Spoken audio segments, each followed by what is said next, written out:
দিনী বোনদের জন্য আমি একটা নসিহত করতে চাচ্ছি, একটা নসিহত। আমার এই একটা নসিহত একটু মন দিয়ে শুনুন প্রিয় দিনী বোন। রাসূলুল্লাহ সাল্লাল্লাহু আলাইহি ওয়াসাল্লাম আমাদের দিনী বোনদের জন্য জান্নাতে যাওয়ার একটা ফর্মুলা বলে দিয়েছেন। আমি কি বলবো সেটা? আচ্ছা, রাসূলুল্লাহ সাল্লাল্লাহু আলাইহি ওয়াসাল্লাম বলেছেন আমাদের দিনী বোনেরা, আমাদের মায়েরা, এই নারী জাতি মাত্র 4টা কাজ করলে জান্নাতের যে কোনো দরজা দিয়ে ইচ্ছা প্রবেশ করতে পারবে। খুশি হন নাই? কয়টা কাজ? মাত্র 4টা। এক, যদি আমাদের দিনী বোনেরা 5 ওয়াক্ত নামাজটা ওয়াক্ত মতো পড়ে, আল্লাহ পাক তৌফিক দান করুন, বলি আমিন। 2 নাম্বার, যদি তারা রমাদান মাসের রোজাটাকে ঠিক মতো আদায় করতে পারে। 1 নাম্বার 5 ওয়াক্ত নামাজ ঠিকঠাক আদায় করা। 2 নাম্বার রমজান মাসে সওম রাখা। 3 নাম্বার তাদের লজ্জাস্থানের হেফাজত করা, মানে শরঈ পর্দা মেনটেন করা, শরঈ পর্দা মেনটেন করা। এবং আমি বলে দেই, চেহারাটা আপনাদের পর্দার অন্তর্ভুক্ত। এটা নিয়ে অনেক বাকবিতণ্ডা হয় না সমাজে, চেহারা দেখানো যাবে কি যাবে না ইত্যাদি। চেহারা আপনার পর্দার অন্তর্ভুক্ত বিষয়, ফুল স্টপ। এর উপরে ফতোয়া অনেকভাবে দিচ্ছে, কিন্তু বরেণ্য উলামায়ে কেরামের কিতাবগুলো ঘাটাঘাটি করেন, তাদের ফতোয়া হচ্ছে চেহারা আপনার পর্দার অন্তর্ভুক্ত বিষয়, চেহারা ঢেকে রাখবেন, আল্লাহ পাক তৌফিক দান করুন। চোখ থাকবে খোলা, ঠিক আছে। 4 নাম্বার, স্বামীর আনুগত্য করতে হবে। স্বামীর আনুগত্য, এই যে আনুগত্য শব্দ শুনলেই মানুষের একটা মানে নেগেটিভ ধারণা তৈরি হতে পারে। স্বামীর আনুগত্য মানে কি আমি তার দাসত্ব করব? আনুগত্য মানে, প্রিয় দিনী বোন, আনুগত্য মানে দাসত্ব নয়। আনুগত্য মানে কোরআন সুন্নাহর যে বিধানগুলো আপনার স্বামী আপনাকে পালন করতে বলবে, আপনি সেগুলো করবেন, আপনি করতে বাধ্য হবেন। কিন্তু স্বামী যদি কোরআন সুন্নাহর বাইরে কিছু করতে বলে, সেটা মানতে আপনি বাধ্য নন। স্বামী যদি আপনাকে বলে যে সুদ খাও, এই যে সুদী এনজিওতে আসো, নাম লেখাও। স্বামী যদি আপনাকে বলে যে আসো বেপরদায় বাইরে যাই, সাজুগুজু করে বের হও, চলো ঘুরে আসে বেপরদায়। স্বামী যদি বলে দেবরকে একটু খাবারটা দিয়ে আসো, আমার অফিসের কলিগ আসছে, খাবার পরিবেশন করো, আসো ডাইনিং এ আসো, এই যে হারাম কাজ, বেপরদার আদেশ করছে, সুদের আদেশ করছে, আপনি সেগুলো পালন করবেন। কিন্তু হালাল বৈধ যেগুলো বিষয় আপনি স্বামীর আনুগত্য করবেন, এটা আপনার উপর ফরজ। এই 4টা কাজ যদি আপনি করতে পারেন, জান্নাতের যে কোনো দরজা দিয়ে ইচ্ছা আপনি প্রবেশ করতে পারবেন ইনশাআল্লাহ।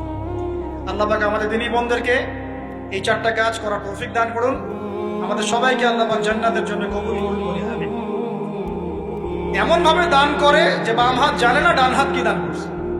5 নাম্বার, এমন ব্যক্তি যে এইটা যুবক, এটাও যুবক, যাকে কোনো সুন্দরী নারী আহ্বান করছে জিনার জন্য, সুন্দরী উচ্চ বংশের নারী, যে আসো আমার সাথে জিনা করো, ওই ইউসুফ আলাইহিস সালামের মতো, মনে আছে? ইউসুফ আলাইহিস সালামের ঘটনা মনে আছে? আচ্ছা, কিন্তু সেই যুবক বলে, সেই ব্যক্তি বলে, ইন্নী আখাফুল্লাহ, আমি আল্লাহকে ভয় করি, আমি তোমার সাথে খারাপ কাজ করতে পারবো। এরকম ছেলে এবং এরকম মেয়ে এখন সমাজে খুঁজে পাওয়া যায় হাতে গোনা, হাতে গোনা।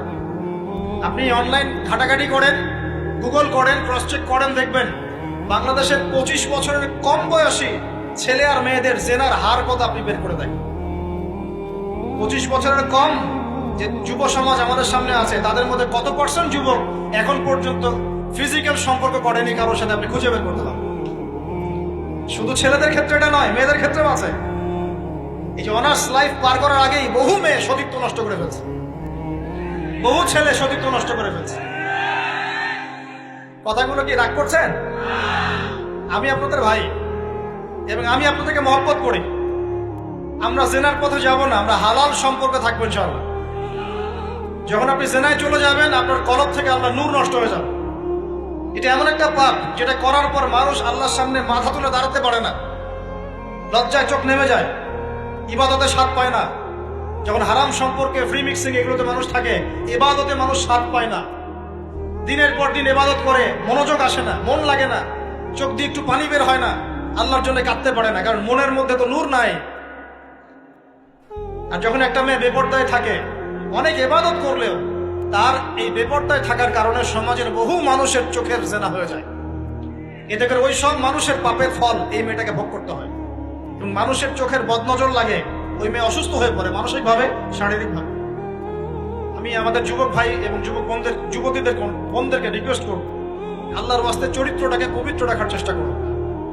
আল্লাহ পাক তৌফিক দান করুন।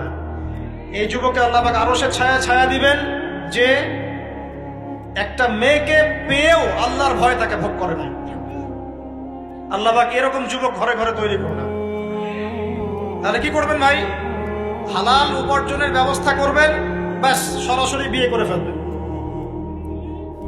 পরিবারকে বোঝানোর চেষ্টা করবেন, না বুঝলে আন্দোলন শুরু করবেন যে আমি জেনা করতে চাই না, আমি বিয়ে করতে চাই, বিয়ে আমার দেওয়ানি লাগবে, এইরকম। ব্যাস তারপর দেখবেন বাপ মা কেমন করে বিয়ে না দেয়। আল্লাহ সাহায্য করবে ইনশাআল্লাহ। আল্লাহ আমাদের যুবক ভাইদেরকে চরিত্র হেফাজত করার স্বার্থে বিয়েকে সহজ করে দিন। আমি